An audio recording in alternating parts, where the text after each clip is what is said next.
C2H4 यही लिखवाए थे ना, तो C2H4 में क्या हो जाएगा, ये क्या पढ़े थे, ये 10th में पढ़े हो। C2H4 को क्या बोलते हैं, कार्बन 2 है, हाइड्रोजन 4 है, डबल हो गया। किस जनरल फॉर्मूले पे है, CnH2n, CnH2n पे है ना।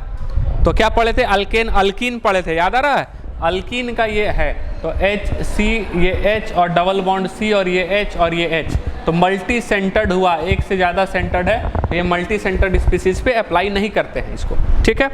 उसके बाद मतलब ये मल्टी सेंटर्ड स्पीसीज पे अप्लाई नहीं हो रहा था। उसके बाद एक स्ट्रक्चर तुम्हारा दिया हुआ है H3O9, ठीक है, क्या दिया हुआ था, H3O9 साइक्लिक स्ट्रक्चर, 3 सल्फर है, कितने सल्फर है, 3। तो इसको इस तरीके से रखना, S यहाँ और S यहाँ, इस तरीके से, ठीक है। उसके बाद सब जगह क्या रहेगा, बीच में ऑक्सीजन डालो ब्रिज की तरह, ये ऐसे, ये देखो सल्फर के कितने बॉन्ड है, कितने इलेक्ट्रॉन लास्ट में, 6 ना, ठीक है। अब कितना यहाँ पे बन गया है, एक सल्फर कितना बन गया है, 2 बॉन्ड बन चुके हैं। ऑक्सीजन कितना यूज कर लिए हैं, 3 ऑक्सीजन यूज कर लिए हैं, बचे कितने ऑक्सीजन हैं, ऑक्सीजन कितने बचे हैं, 6 बचे हैं ना। हाँ अरे भाई O9 है ये, अच्छा तो ये हो जाएगा ऐसे, यहाँ पे ये ऐसे, ये देखो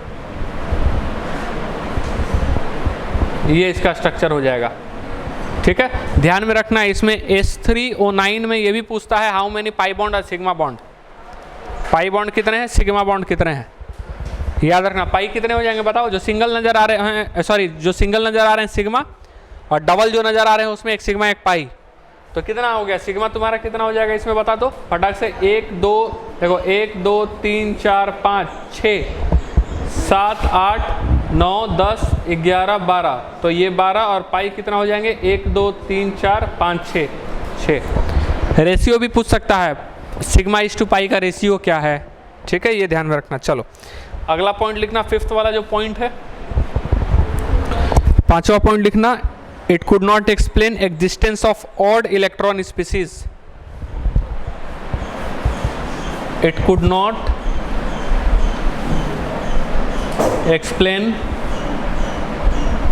ऑड इलेक्ट्रॉन स्पीसीज, ठीक है। ऑड इलेक्ट्रॉन स्पीसीज के बारे में एक्सप्लेन नहीं किया था, ठीक है। ऑड इलेक्ट्रॉन यानी कि उसके पास ऑड नंबर ऑफ इलेक्ट्रॉन्स होंगे, ठीक है। ऑड में क्या हो गया, नंबर कैसा हो गया, किसको कहते हैं ऑड, क्या हो गया है, ओके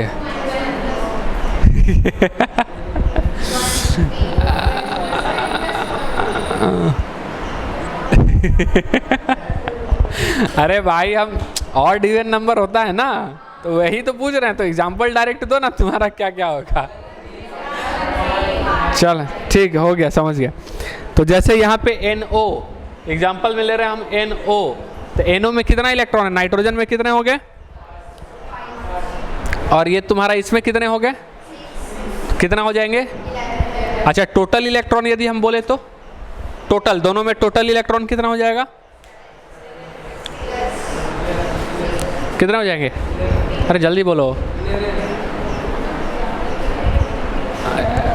नाइट्रोजन में कितने होते हैं एटॉमिक नंबर, 7, ठीक है, और ऑक्सीजन का कितना होता है, तो टोटल कितने हो गए, दोनों ही इलेक्ट्रॉन यदि हम मान के चले ना, ठीक है। तो अच्छा इसका स्ट्रक्चर बनाओगे तो ये तुमको कुछ इस तरीके से दिखेगा, जैसे N है और ऑक्सीजन है, तो ऑक्सीजन डबल बॉन्ड बनाता है, ये बना लिया, और इसके पास देखो कितने इलेक्ट्रॉन रह जाएंगे, 2। नाइट्रोजन के पास कितने होते हैं, 5, 5 में 2 यूज कर लिया, कितने बचे, इस तरीके से, ठीक है। तो ये ऑक्टेट कंप्लीट नहीं है, ऑक्सीजन का हो गया है, लेकिन इसका हो रहा है क्या, नहीं। देखो कितने इलेक्ट्रॉन है, केवल 7 इलेक्ट्रॉन है, 3 और 4 जो नज़र आ रहा है वो, तो इसमें 7 इलेक्ट्रॉन हो रहे हैं, ऑड इलेक्ट्रॉन इसी को कहेंगे, इनकम्प्लीट ऑक्टेट,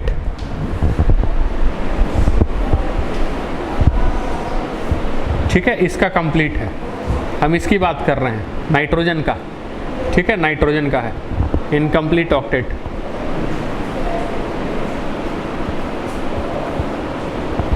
ठीक है, चलो और एग्जांपल लिख सकते हो, NO2 ClO2 ETC,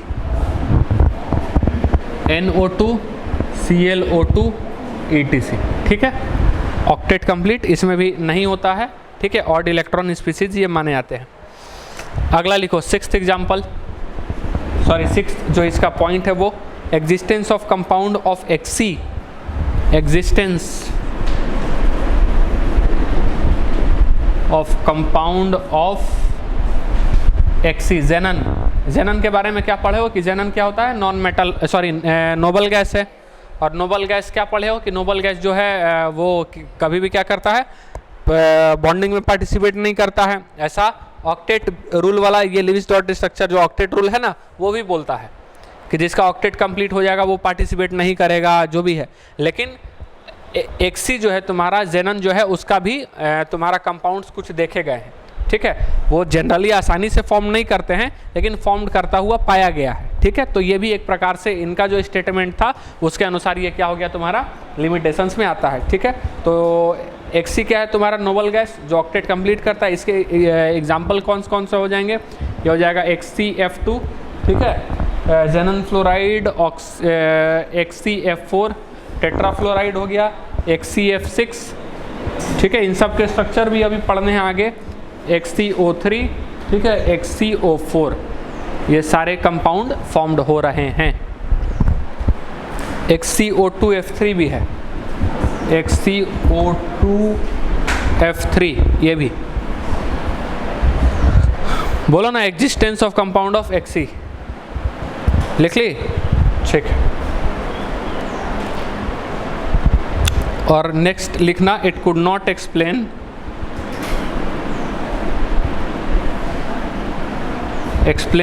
the geometry of compound, ठीक है।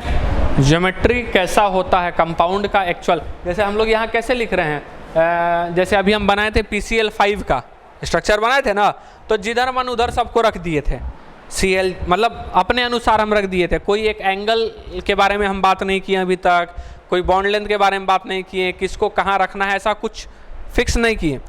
तो वही चीज़ है ज्योमेट्री। इसने ज्योमेट्री के बारे में नहीं बताया। जैसे हम लोग इससे पहले CH4 के बारे में पढ़े हैं, क्या होता है, टेट्राहाइड्रल होता है, पढ़े हैं ना।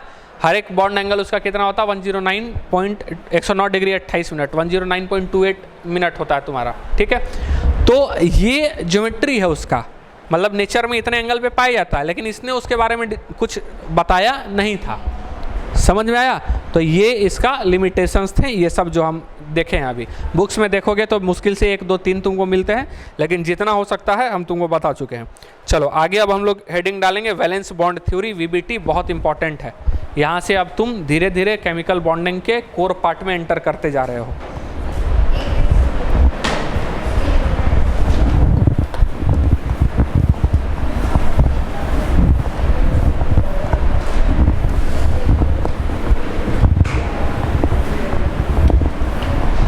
Valence bond theory,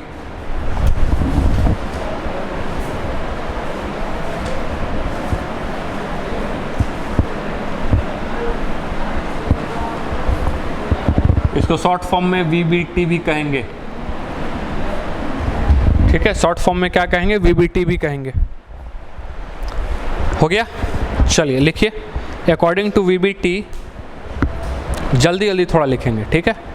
according to VBT, any element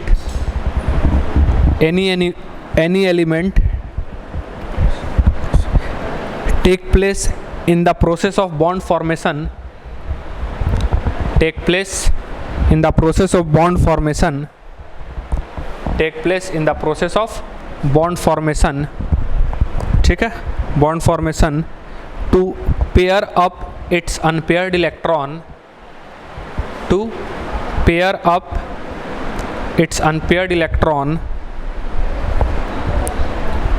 present either in ground state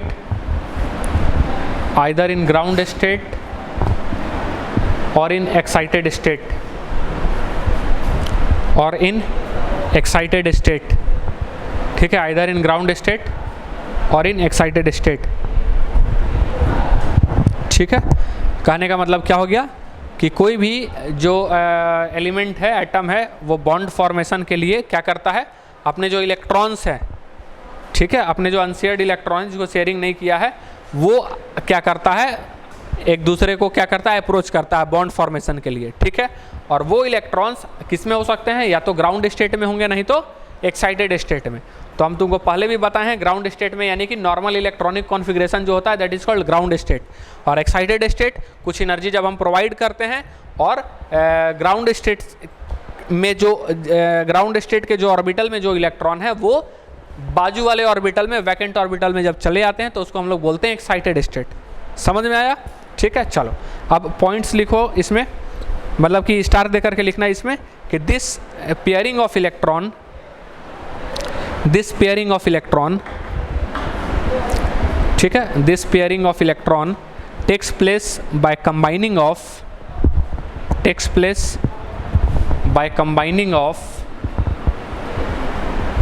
half filled atomic orbitals,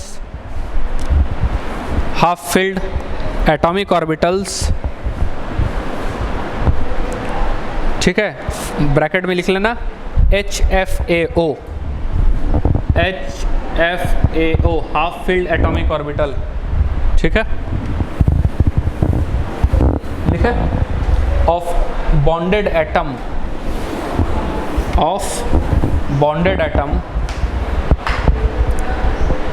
each having one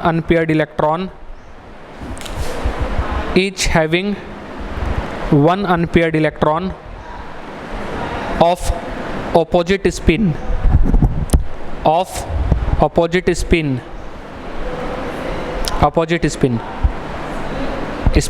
SPIN, atomic structure में पढ़े हो ना, स्पिन S, हाँ पढ़े थे ना, एक अपवर्ड और एक डाउनवर्ड, ठीक है। इलेक्ट्रॉन भी अपने एक्सिस पे घूमता है क्लॉकवाइज और एंटी क्लॉकवाइज, वही स्पिन, ठीक है, इलेक्ट्रॉन स्पिन, ठीक। उसके बाद स्टार दे करके लिखना कि this combination of atomic orbitals,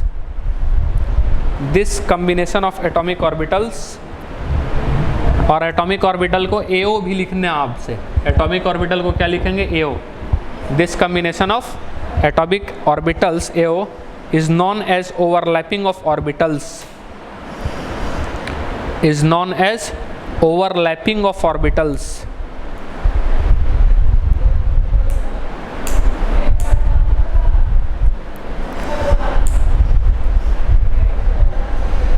ठीक है। यहाँ तक अब क्या बोल रहा है, हम क्या बोले कि बॉन्ड फॉर्मेशन के लिए क्या करते हैं, एटम्स अपने इलेक्ट्रॉन लेकर के पार्टिसिपेट करते हैं, ठीक है, और वो इलेक्ट्रॉन्स लेकर के पार्टिसिपेट करेंगे तो या तो वो किस में रहेंगे, ग्राउंड स्टेट में करते हैं, नहीं तो फिर किस में करते हैं, एक्साइटेड स्टेट में। और वो जो इलेक्ट्रॉन एक दूसरे का, एक इधर से लेकर के आएगा, मान लो एक ये है A, वो अपना इलेक्ट्रॉन लेकर के आ रहा है, ठीक है, और ये B है, वो अपना इलेक्ट्रॉन लेकर के आ रहा है, तो दोनों जो होने चाहिए वो अपने अपने एटॉमिक ऑर्बिटल्स में इलेक्ट्रॉन लेकर के आएंगे, ठीक है, और जो इलेक्ट्रॉन होंगे वो अपोजिट स्पिन के होंगे, यानी कि एक अपवर्ड होगा तो दूसरा क्या होगा तुम्हारा, डाउनवर्ड, ठीक है, और दोनों मिलते हैं और दोनों मिलकर के किसका फॉर्मेशन करते हैं, बॉन्ड फॉर्मेशन का काम करते हैं। और ये जो दो एटॉमिक ऑर्बिटल मिल रहे हैं उसको ओवरलैपिंग ऑफ एटॉमिक ऑर्बिटल कहा जाता है। किस शब्द का इस्तेमाल करेंगे, ओवरलैपिंग, याद रखना शब्द को, ठीक है। आगे लिखो, यानी एक में क्या रहेगा, देखो एक में कैसे होगा तुम्हारा बॉन्डिंग, एक का ऐसे रहेगा और दूसरे का भी ऐसे रहेगा, ऐसे दिखेगा ऐसे, लेकिन उसको हम लोग क्या कंसीडर करना, अपोजिट स्पिन में है, ठीक है, एक्चुअल में अपोजिट में रहेगा, और दोनों मिलकर के ऐसा बन जाएगा। तो ये भी हाफ फील्ड लेकर के आएगा और ये भी हाफ फील्ड लेकर के आएगा और दोनों मिलकर के फुल फील्ड होंगे, ठीक है। और एक ऑर्बिटल में मैक्सिमम कितने इलेक्ट्रॉन रह सकते हैं, 2, और जो दो अलग अलग से मिलते हैं वही क्या बनता है, बॉन्ड, ठीक है। और दो एटॉमिक ऑर्बिटल के मिलने को ही क्या बोलते हैं, ओवरलैपिंग ऑफ एटॉमिक ऑर्बिटल्स, ठीक है। एटॉमिक ऑर्बिटल, एटम के ऑर्बिटल्स को क्या बोले, एटॉमिक ऑर्बिटल, समझ में आया। और उसी ऑर्बिटल्स में क्या रहते हैं, इलेक्ट्रॉन, तो ऑर्बिटल्स को मिलाएं यानी इलेक्ट्रॉन को मिलाएं, ठीक है, that is called overlapping of atomic orbital. चलो लिखो, this theory is given by Heitler and London, हाँ this theory is given by, जो थ्योरी दिया उसका नाम है HEIT and Heitler and London, scientist का नाम, ठीक है। Heitler and London and extended by, और इसको एक्सटेंड किया थोड़ा सा, बढ़ा मतलब कि थोड़ा सा और इसके बारे में थेसिस लिख करके आगे बढ़ाएं जो, and extended bye polling and Slater. पढ़े थे ना पॉलिंग स्केल और स्लेटर कांस्टेंट, पढ़े थे ना पीरियोडिक टेबल में। तुम्हारा प्रोसेसर थोड़ा अभी स्नैपड्रैगन चल रहा, तुम्हारा क्वाड कोर लग रहा है। चलो लिखे, पॉलिंग लिखे एंड स्लेटर, स्लेटर कांस्टेंट जो इस्तेमाल किए थे याद है? हाँ, स्लेटर कांस्टेंट जो इस्तेमाल किए थे वो है पॉलिंग एंड स्लेटर। चलो अब लिखो main postulates of VBT. VBT main postulates मतलब मेन पॉइंट्स जो उसका था, मेन पोस्टुलेट्स। अब इसका मेन पोस्टुलेट चालू हो रहा है।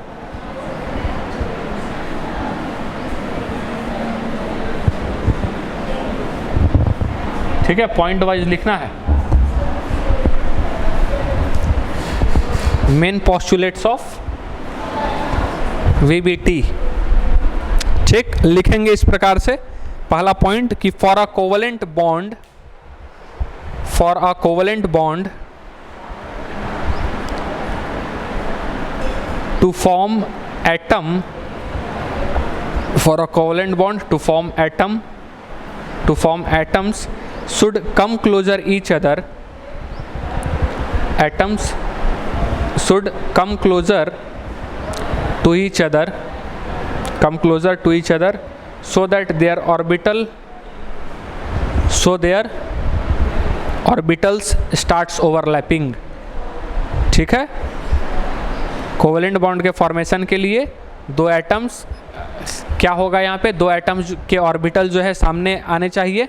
ठीक है, और जिससे उन दोनों ऑर्बिटल्स का क्या होगा, ओवरलैपिंग होना चालू होगा। Second point, combining atomic orbitals. Second point, combining atomic orbitals, combining atomic orbitals जिसको हम लोग AO भी लिखे हैं। ठीक है, शुड हैव A नंबर में लिखना, शुड हैव A नंबर में लिखना। Half field nature, half field होना चाहिए, हाफ फील्ड नेचर। और B में लिखना opposite spin off electron, B में लिखना अपोजिट स्पिन ऑफ इलेक्ट्रॉन। ठीक है, यानी कि दोनों जो एटॉमिक ऑर्बिटल्स आमने सामने आ रहे हैं वो कैसे होने चाहिए, एक तो हाफ फील्ड होने चाहिए और दूसरा अपोजिट स्पिन का होना चाहिए। Point number third, for coordinate bond to be formed, for coordinate bond to be formed, comma, one atom should contain fully filled, one atom contain fully filled atomic orbital, fully filled atomic orbital, and another atom should have, and another atom fully filled orbital, and another atom should have vacant orbital, हाँ vacant orbital. Coordinate वाला तो पढ़ा ही दिए है ना। ठीक है, so that these two orbital overlap with each other, so that these two orbitals overlap with each other, overlap with each other। हो गया। चलो पॉइंट नंबर 4, ये तो समझ में आ गया। कोऑर्डिनेट बॉन्ड के लिए क्या चाहिए, एक वैकेंट ऑर्बिटल चाहिए। ठीक है, और दूसरे के पास लोन पेयर ऑफ इलेक्ट्रॉन होने चाहिए। और ये इसका वैकेंट ऑर्बिटल में ये लोन पेयर ऑफ इलेक्ट्रॉन वाला अपना इलेक्ट्रॉन क्या करेगा, कोऑर्डिनेट करेगा, और फिर वो वाले क्या करेंगे, अपोजिट स्पिन से मिलेंगे। ठीक है, चलो फोर्थ पॉइंट लिखना, extent of overlapping. Extent of overlapping यानी जो ओवरलैपिंग होगा उसका एक्सटेंट, उसका मात्रा। Extent of overlapping should be less than 50%।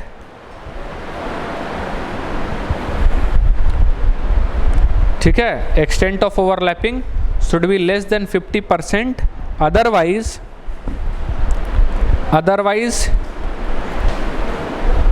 internuclear repulsion, otherwise internuclear repulsion will be large,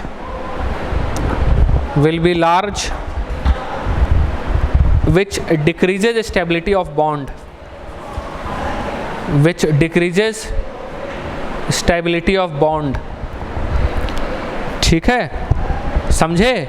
मतलब जो ओवरलैपिंग होगा, जो दोनों ऑर्बिटल्स आपस में आमने सामने आएंगे, मिलेंगे, तो उनका मिलना जुलना 50% या उससे कम ही होना चाहिए। ज़्यादा सामने आए, मतलब सामने आ रहा है ना, तो पहला क्लास में जो बताए थे ना, सामने आएंगे तो एक तो न्यूक्लियस के बीच में क्या होगा? रिपल्सन। इलेक्ट्रॉन के बीच में क्या होगा? रिपल्सन। लेकिन न्यूक्लियस और इसके इलेक्ट्रॉन के बीच में अट्रैक्शन, और उसके इलेक्ट्रॉन और इसके न्यूक्लियस के बीच में क्या होगा? अट्रैक्शन। तो attractive force and repulsive force दोनों काम कर रहा है, लेकिन ज़्यादा सामने आए तो फिर रिपल्सिव फोर्स क्या होते जाएगा? बढ़ते जाएगा, और बॉन्ड क्या हो जाएगा? अनस्टेबल बनते जाएगा। ठीक है, चलो next point. As a result of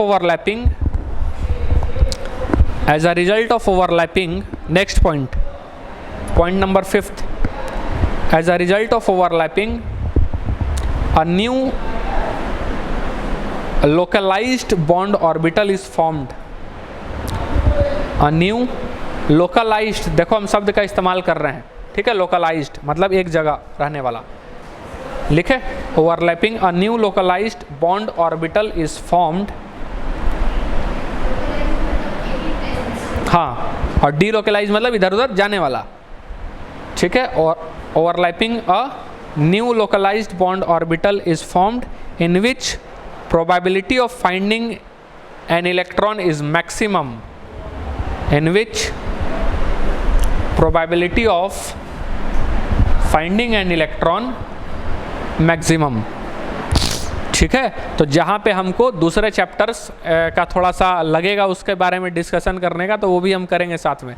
जैसे याद रहेगा ना, तो लोग बोलोगे सर ये वाला नहीं, ये वाला याद रहे, यही बहुत बड़ी बात है। पुराना वाला तो खैर वो तो अलग बात हो गया। एटॉमिक स्ट्रक्चर में ऑर्बिटल पढ़े थे, ऑर्बिट और orbitals. What is the difference between orbit and orbital? बोलो। ओके, क्या बात कर रहे हो यार? क्लास 8 का बच्चा को ऑर्बिटल भले ना पता रहे, लेकिन ऑर्बिट जरूर पता रहेगा। ओके, अरे डेफिनेशन नहीं पूछ रहे, आम भाषा में बताओ ना, बोलचाल की भाषा में बता दो। ऑर्बिट मतलब वैसा रास्ता, ठीक है, जिसपे इलेक्ट्रॉन क्या करेगा? रिवॉल्व करेगा, ठीक है? वो that is orbit, path of electron. ठीक, लेकिन ऑर्बिटल क्या? वो तो घूम रहा है, वेव लाइक नेचर उसका जनरली माना गया है। पार्टिकल भी है लेकिन वेव है। सी ऑफ इलेक्ट्रॉन्स पढ़े हो एटॉमिक स्ट्रक्चर में। अब उसमें क्या है कि इलेक्ट्रॉन्स की प्रोबेबिलिटी कहाँ है सबसे ज़्यादा मैक्सिमम पाने की? ऑर्बिटल्स में, ठीक है? इसीलिए तुम देखे होगे कि किसी का स्फेरिकल शेप है, किसी का डम्बल शेप है, पढ़े हो ना? किसी का डबल डम्बल शेप है। तो वो क्या है? जैसे कि पी ऑर्बिटल बोल रहा, तो पी ऑर्बिटल का कैसे है? डम्बल वाला है, ठीक है? इस तरीके से है। तो ऐसा नहीं कि अब इसका कहाँ है, एस का ऐसा है, तो इलेक्ट्रॉन पाने जाने की पॉसिबिलिटी यहीं पे सबसे ज़्यादा है, ठीक है? अब पी का ऐसे है, तो पी का इसी रीजन में ज़्यादा पाया जाएगा। तुम इधर खोजोगे, जैसे एस का होता है ये सब जगह, समझ में आया? एस का होता है सब जगह, लेकिन तुम इसका खोजोगे कि यहाँ पे जा करके मिले, तो यहाँ पे नहीं मिलेगा। कहाँ मिलेगा? इस पॉइंट पे। अंडरस्टूड? कहाँ मिलेगा? इस पॉइंट पे। तो इसी को कहा गया ऑर्बिटल, जहाँ पे इलेक्ट्रॉन के पाने जाने की पॉसिबिलिटी सबसे ज़्यादा होगी, प्रोबेबिलिटी सबसे ज़्यादा होगी, दैट इज कॉल्ड ऑर्बिटल। सब समझ में आया? चलो, उसके बाद लिखना 6th पॉइंट, यानी कि क्या बोला? ओवरलैपिंग, दो एटॉमिक ऑर्बिटल ओवरलैप कर रहा है, ठीक है? ओवरलैपिंग करने के बाद जहाँ पे अपोजिट स्पिन आपस में मिल रहे हैं, वो क्या हो गया? ऑर्बिटल वो वाला जो होगा, वहाँ पे इलेक्ट्रॉन पाने जाने की पॉसिबिलिटी सबसे क्या होगी? मैक्सिमम होगी, ठीक है? चलो 6th पॉइंट लिखना, more effective will be overlapping, more effective will be overlapping. अच्छा ये बताओ, ओवरलैपिंग का इफेक्टिव होना मतलब दोनों एटॉमिक ऑर्बिटल्स का सामने अच्छे से आना और बॉन्ड फॉर्मेशन बहुत अच्छे तरीके से करना। इसको ऐसे भी समझ सकते हैं कि दो एटम और मॉलिक्यूल आकर के आपस में मिल रहे हैं तो क्या उनका ओरिएंटेशन भी एक इंपॉर्टेंस रखता है ना। अब हाथ ऐसे ही मिलाओगे ना, ऐसे ऐसे ऐसे करके तो मिलेगा नहीं, समझ में आ रहा है। तो प्रॉपर ओरिएंटेशन में जब दो हाथ आएंगे तभी हाथ मिलेगा। उसी तरीके से दोनों एटॉमिक ऑर्बिटल्स जो हैं वो एक प्रॉपर ओरिएंटेशन में आएंगे, एक प्रॉपर ओरिएंटेशन से रहेंगे तो उनका जो है ओवरलैपिंग काफ़ी अच्छे तरीके से होगा। और अच्छे तरीके से जब ओवरलैपिंग होगा तो बॉन्ड स्ट्रांग बनेगा या वीक बनेगा। अच्छा, बॉन्ड स्ट्रांग बन रहा है तो बॉन्ड लेंथ ज़्यादा होगा या कम होगा? कम।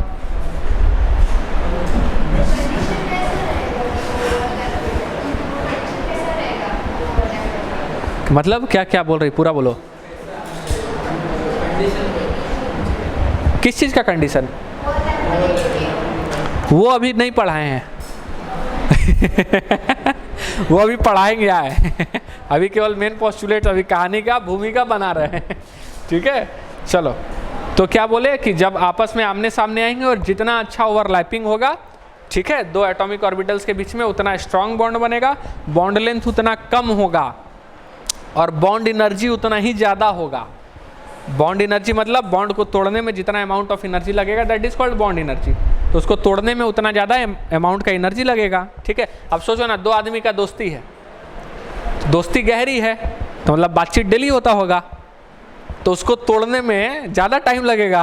वो सास बहू वाला सीरियल देखते थे ना पहले, जब पुराना देखते हो कि मम्मी वो घर में होता नहीं है, मम्मी जो देख रही है छोटा बच्चा को वही देखना पड़ता है, होता है ना ऐसा? अच्छा, अभी भी होता है क्या? चलो, तो कहने का क्या मतलब है कि अब दोनों के आदमी के बीच में बॉन्डिंग नहीं है। उसमें देखते हो ना, कोई एक थर्ड पर्सन वो विलन वाला रोल में रहता, जाके कुछ आग लगा दिया, भड़का दिया। ठीक है, भड़काने के बाद दोनों भड़क जाते थे, दोनों के बीच में जो रिलेशन था, दोस्ती था, वो टूट जाता है जनरली। तो यही है, बॉन्डिंग यदि बहुत स्ट्रांग है तो ठीक है, दोनों जाके फिर उसी से बात करेगा, और बॉन्डिंग स्ट्रांग नहीं है तो वो टूटेगा। समझ में आया? तो वही कह रहे, जितना अच्छा ओवरलैपिंग होगा उतना ही ज़्यादा क्या होगा, स्ट्रांग बॉन्ड बनेगा। स्ट्रांग बॉन्ड बनेगा, दोस्ती बहुत अच्छा है तो उसको तोड़ने में ज़्यादा मेहनत लगेगा, that is called bond energy. समझ में आया? और दोस्ती अच्छा है तो दोनों एक दूसरे के नज़दीक होंगे तभी दोस्ती अच्छा है, तो बॉन्ड लेंथ कम। समझ में आया? क्लियर है पूरा? चलो, अब नेक्स्ट पॉइंट की तरफ बढ़ रहे हैं। 6 नंबर बात कर रहे थे ना, आधा लिखा हुआ है, smaller will be bond length. हाँ, उसी के बाद ओवरलैपिंग के बाद comma, smaller will be bond length, smaller will be bond length, higher will be bond energy, comma, more will be bond strength, more will be bond strength, and hence more will be stability of molecule, and hence more will be stability of molecule। फिर से सुन लो, बीच से बता रहे हैं, more will be bond strength लिख लिए, more will be bond strength के बाद and hence more will be the stability of molecule। समझ में आया? जितना अच्छा ओवरलैपिंग होगा उतना ही अच्छा तुम्हारा बॉन्ड बनेगा, और जितना अच्छा बॉन्ड बनेगा उतना ही ज़्यादा बॉन्ड स्ट्रेंथ होगा, और जितना ज़्यादा बॉन्ड स्ट्रेंथ होगा उतना ही कम बॉन्ड लेंथ होगा, और जितना कम बॉन्ड लेंथ होगा उतना ही ज़्यादा बॉन्ड एनर्जी होगा। ठीक है, बोलो सत्यनारायण भगवान की। चलो, जय। ठीक है, आगे लिखो 7th, combining atomic orbitals, combining atomic orbitals, combining atomic orbitals, ठीक है, will undergo 2 types of overlapping. जो कंबाइन करेंगे एटॉमिक ऑर्बिटल्स वो 2 तरह के ओवरलैपिंग उनमें देखने को मिलेगा।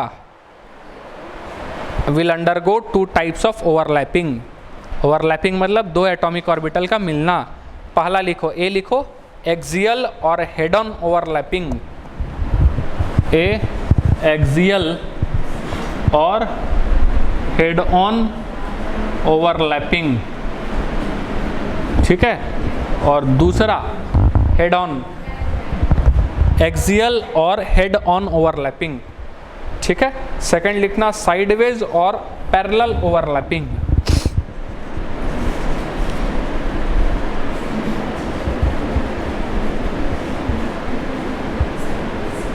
हाँ, साइडवेज और पैरेलल ओवरलैपिंग, ठीक है।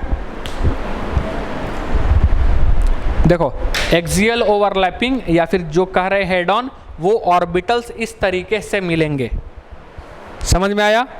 किस तरीके से? इस तरीके से। और पैरेलल कहने का मतलब है, या फिर जो दूसरा लिख रहा साइडवेज, वो इस तरीके से मिलेंगे, समझ में आया?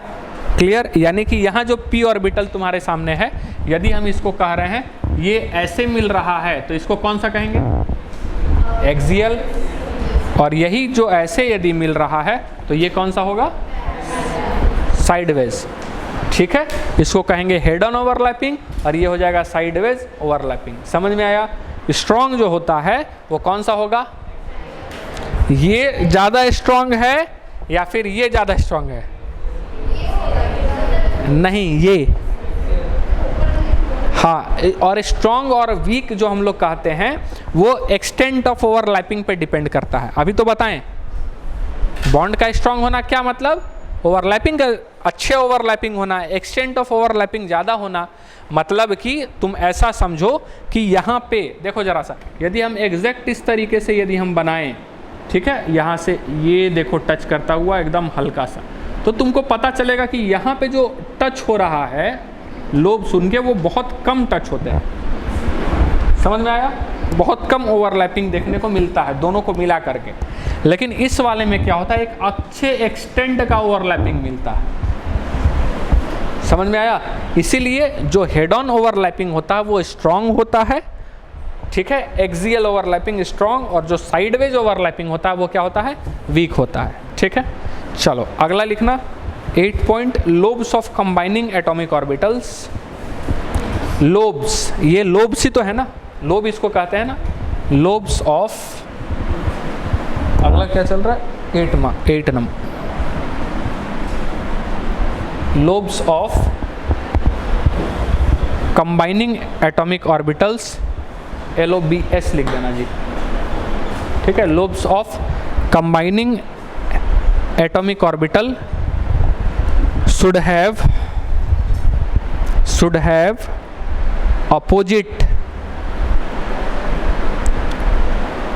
opposite ब्रैकेट में लिखना, that is sign of wave function. Sign of wave function पढ़े थे ना atomic structure, sign of wave function. कोई बात नहीं यार, बढ़ाओ नहीं भी पढ़े थे तो, ठीक है। Bracket close. अब हम पूरा लाइन फिर से बोल रहे हैं, lobes of combining atomic orbital should have opposite, जो ब्रैकेट में था वो बताएं, sign of orbitals, opposite sign of orbitals, ठीक है। ब्रैकेट में जो लिखो है, ब्रैकेट में क्या लिखो? That is sign of wave function, ठीक। वही क्या हो गया? Sign of orbitals. अब लिखना नेक्स्ट पॉइंट, वही अपोजिट साइन वाला, ठीक है। मतलब यहाँ ध्यान देना क्या बोल रहा है, वो जो लोब रहेगा तुम्हारा, lobe of combining atomic orbital should have opposite sign of orbitals. मतलब कि अपोजिट साइन कहने का मतलब एक को हम क्या मानते हैं? एक को क्या मानते हैं? पॉजिटिव, और एक को क्या मानते हैं? निगेटिव। तो अपोजिट चार्ज वाला, अपोजिट साइन वाला ध्यान में रखना, यूज करेंगे अभी हम इसका।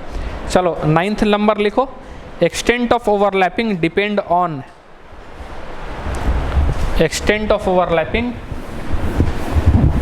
डिपेंड ऑन,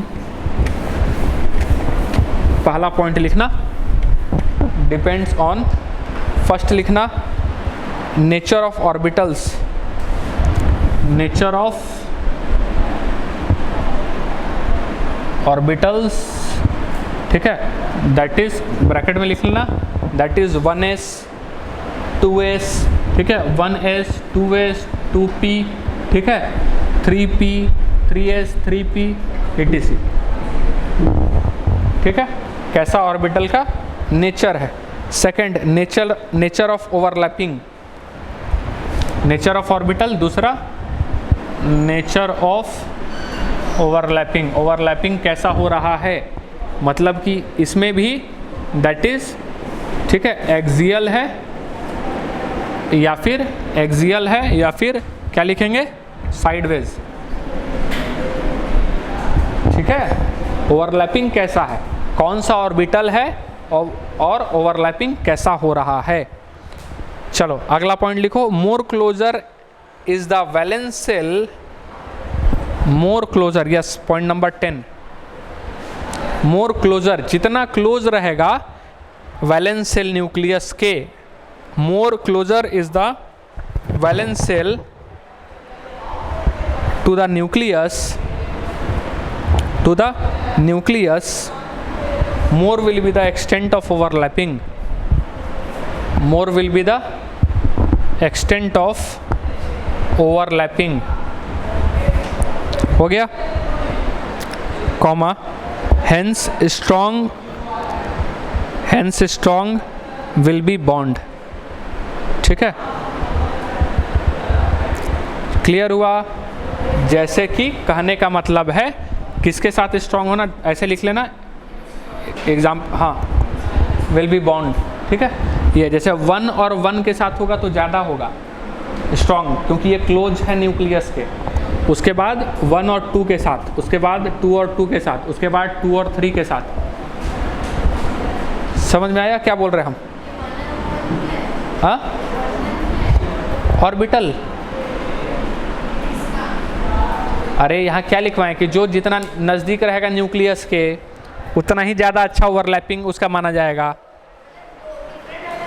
हाँ, डिफरेंट एटम का, किस, इसका 1 इसका 1, तो इसका ओवरलैपिंग सबसे अच्छा।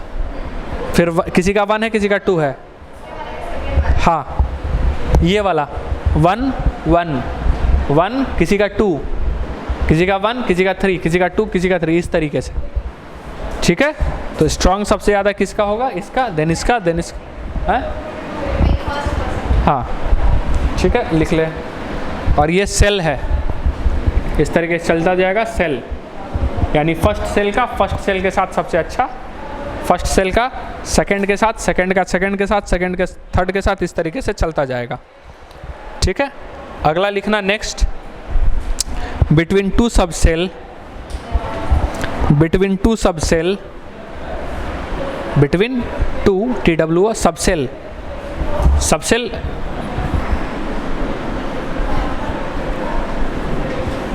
सेल के अंदर में सबसेल होता है, पढ़े थे ना SPDF, वही तो है। ठीक है, subshell of same energy level, between two subshell of same energy level, दो सबसेल हैं और दोनों में एनर्जी लेवल तुम्हारा सेम है, सेम एनर्जी लेवल।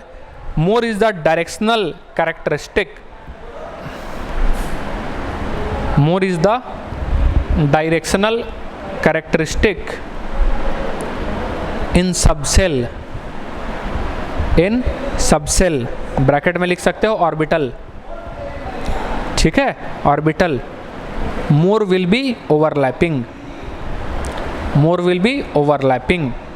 क्या बोला कि दो सेम सबसेल के बीच में, चूंकि उनके एनर्जी भी, तुम्हारा एनर्जी लेवल भी क्या होगा, सेम होगा, तो वो ज़्यादा ही डायरेक्शनल प्रॉपर्टी को शो करेगा। डायरेक्शनल मतलब सेम डायरेक्शन। आयोनिक बॉन्ड क्या था, नॉन डायरेक्शनल। कोवेलेंट बॉन्ड क्या है, डायरेक्शनल, यानी उसका एक डायरेक्शन ठीक ठाक रहेगा। ठीक है, यानी वही चीज़ हम कह रहे हैं कि कॉलिजन अच्छे तरीके से होगा। ठीक है, तो ओवरलैपिंग हमेशा प्रीफर करेंगे किसका, किसके साथ, सेम नेचर वाले के साथ। दोनों ऑर्बिटल का नेचर कैसा हो, सेम हो, तो ओवरलैपिंग क्या होगा, अच्छा होगा। समझ में आया? सेम एनर्जी का, यस, 2s और 2s, 3s 3s, same energy level. और एनर्जी लेवल निकालने पड़ेगा ना, n+l rule, atomic structure. n यानी कि ये और l यानी कि ये। क्वांटम नंबर जब पढ़े थे तो पढ़े थे ना, principal quantum number, azimuthal quantum number, magnetic quantum number, spin quantum number, याद आ रहा है? तो ये n कहलाता है, नंबर ऑफ सेल 1 2 3 4, क्लास 10 में भी पढ़े हो जी, KLMN।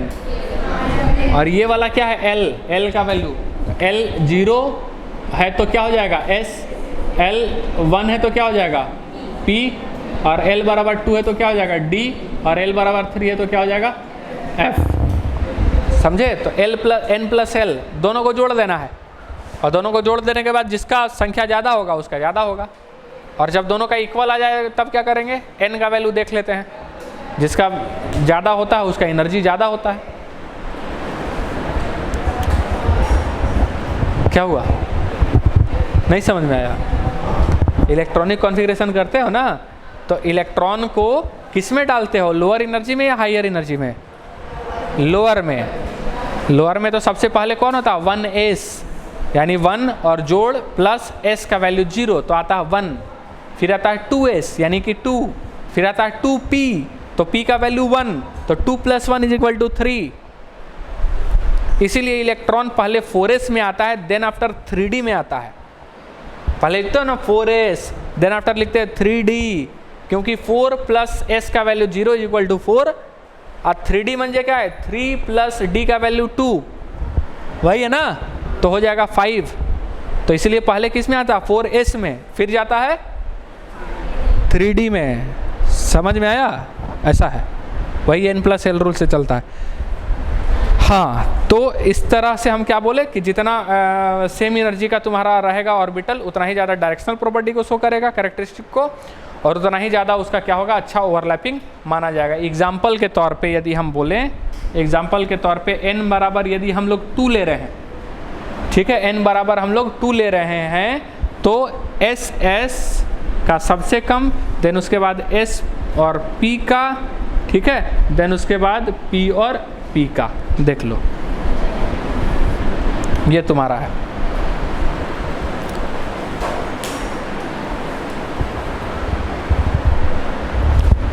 ठीक है, ये और ये तुम्हारा क्या है, बॉन्ड एनर्जी जी, ध्यान में रखना, बॉन्ड एनर्जी है। ठीक है,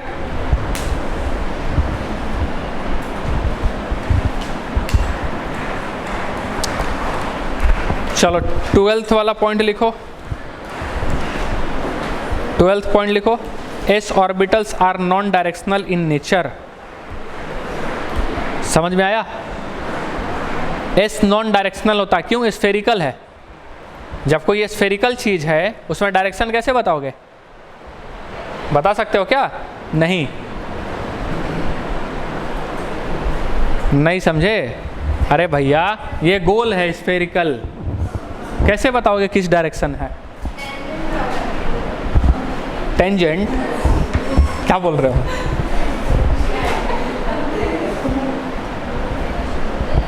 समझ में आया? गोला है ना, जैसे बोलेंगे इस साइड में, तो ये एक डायरेक्शन हुआ, लेकिन वो गोल है। तो यदि तुमको बीच में खड़ा कर दें तो सब तरफ तो एक ही साइड लगेगा। समझ में आया? तो ये क्या हो जाएगा, नहीं बाहर नहीं, ये नॉन डायरेक्शनल है, डायरेक्शन इसमें नहीं है। समझ में आया? लेकिन अपने को क्या चाहिए, डायरेक्शनल। अब ये समझ में आया? समझ में आया ना? ये नॉन डायरेक्शनल ज़्यादा है, यहाँ अपने को क्या काम, यहाँ पे एक नॉन डायरेक्शनल वाला है, यहाँ पे 2 डायरेक्शनल वाला है, तो डायरेक्शनल वाले में अच्छे से ओवरलैपिंग होगा, बॉन्ड अच्छा बनेगा। चलो, s orbital are non directional in nature and so only head on overlapping, and so only head on overlapping, head on, head इसका जो भी है उसी को हेड मान लेना है। ठीक है, मतलब 2 ऑर्बिटल्स का आमने सामने आना। ये देखो,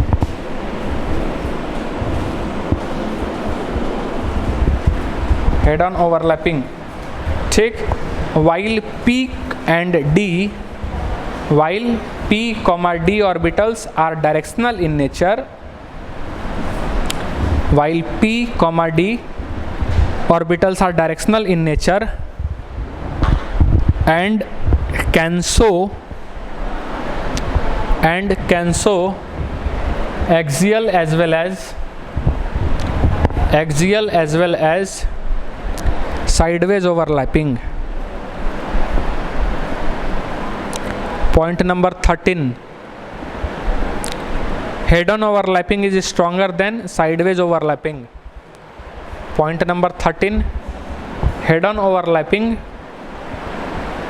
is head on overlapping, बताए थे ना, head on overlapping is stronger than sideways overlapping.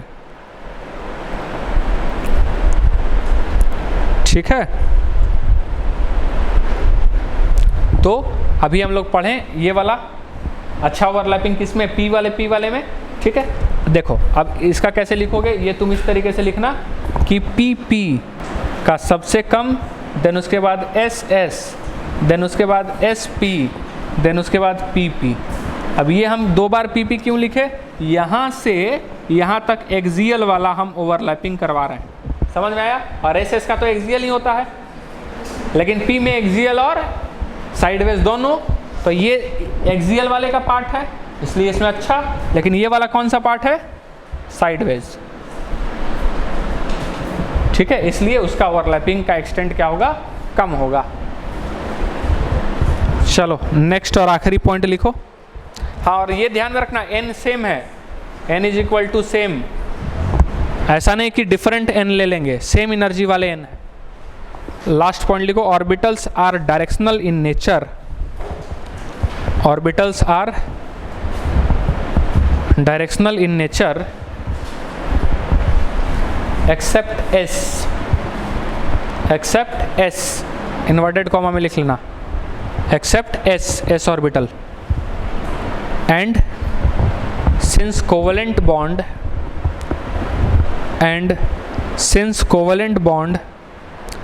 is formed by overlapping of these orbitals,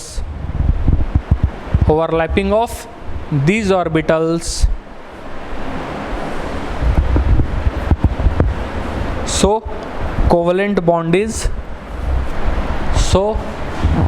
bond is directional in nature। अरे तुम क्या कर रही हो, लिख नहीं रही है, हैं? Covalent bond is directional in nature. चलो आज के लिए बस इतना ही, कल टाइप्स ऑफ ओवरलैपिंग पढ़ेंगे।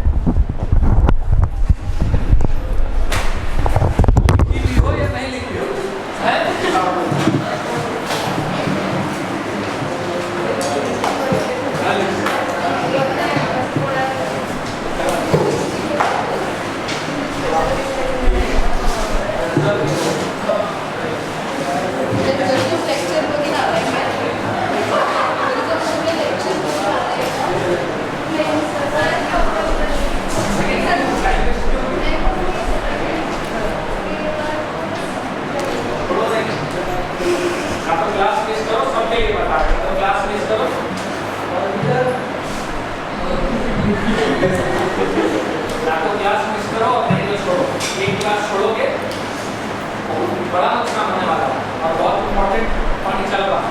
एक भी पॉइंट तुम्हारा मिस हुआ मतलब फिक्स है -5 मिला। एक चीज जो लिखवा रहे हैं पॉइंट वाइज पॉइंट को नोट करवा रहे हैं वो बहुत इंपॉर्टेंट है। केवल लिख करके वो अपनी चाहते तो निकल जाते, इसका वो वैल्यू इसका ज़्यादा, इसका कम, इसका ज़्यादा। लेकिन जब तुम एक साल बाद तुम पढ़ोगे ना तो सब ऊपर से पार होगा। अब वही तुमको जरूरत पड़ेगा जो तुम लिखवा रहे हैं, तुमको बुला के रखोगे उसको टाइम भी होगा, उसको खत्म करो, कल चेक करेंगे। हाँ ठीक है।